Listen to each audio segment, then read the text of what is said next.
राधे राधे। प्रातःकाल ब्रह्म मुहूर्त है, भगवत गीता पाठ किया है। हम सभी को प्रातःकाल वेद पाठ, रामायण पाठ, भगवत गीता पाठ जो भी आपको अच्छा लगे उसमें अवश्य करें। उसके बाद प्राणायाम करें। प्राणायाम के अंदर आप कपालभाति, लोम विलोम, भ्रामरी, महावंद जैसी क्रियाएं करें और साथ में आप योग मुद्रा भी लगा के रखें।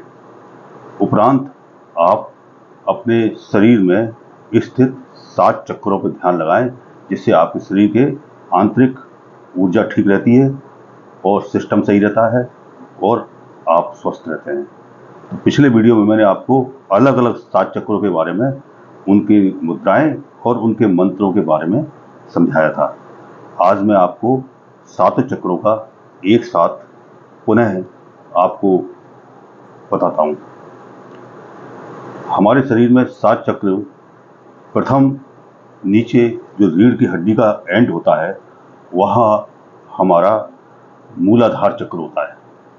मूलाधार चक्र गणेश जी का स्थान है और इसका मंत्र है ला के ऊपर बिंदी, और इसकी जो मुद्रा है वो गणेश मुद्रा लगाते हैं। उसके ऊपर नाभि के पीछे जस्ट हमारे ब्रह्मदेव का स्थान होता है।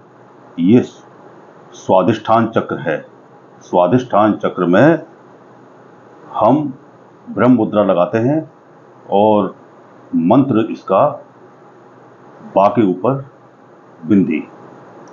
इसके बाद हमारा जो हृदय और नाभि के जो बीच का स्थान है, इसके जस्ट पीछे ये विष्णु का स्थान होता है। इसकी जो मुद्रा है वो विष्णु मुद्रा है और इसका मंत्र है रा के ऊपर बिंदी। इसके बाद हम हृदय पे आते हैं। ये हृदय रुद्र का स्थान है और इसकी जो मुद्रा है वो रुद्र मुद्रा है और इसका जो मंत्र है वो या के ऊपर बिंदी। इसके बाद फिर हमारा गले के पीछे जो हमारा गले का ये सिरा है, इसके पीछे विशुद्धि चक्र है। विशुद्धि चक्र में उसका जो भगवान है वो जीवा है और उसका मंत्र हा के ऊपर बिंदी। इसके बाद हमारा ये आज्ञा चक्र है। ये ईश्वर परम सत्य परमात्मा ब्रह्म का स्थान है। इसका मंत्र है ओम और मुद्रा है ब्रह्म मुद्रा। इसके बाद हमारा जो 7वां चक्र है ये हमारा सहस्त्रार चक्र है, जिसे हम सुषुम्ना शीर्ष भी कहते हैं। ये इसका ओंकार मंत्र है ओम, और यहाँ हम परम सत्य परमात्मा ईश्वर का ध्यान करते हैं, जिसको हम जिस रूप में जानते हैं उसी रूप में आप उनका ध्यान करें। इसके बाद ये 7 चक्र हमारे योग के अंदर समझाए गए हैं और योगियों के हिसाब से एक 8वां चक्र और होता है जिसको ललिता चक्र कहते हैं। वो हमारे मस्तिष्क के शीर्ष पर विराजमान होता है।